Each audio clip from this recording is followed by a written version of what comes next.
చక్కని సీతకి అరచేత గోరింట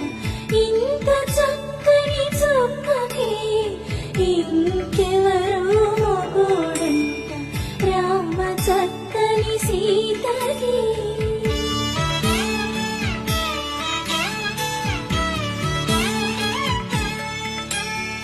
పుడతవి పునవేలు విడిచిన పుడమియల్లోడు రాముడే ఎడమ చేతను శివుని విల్లును ఎత్తిన రాముడే ఎత్తగలడా సీత జడను తాళి కట్టే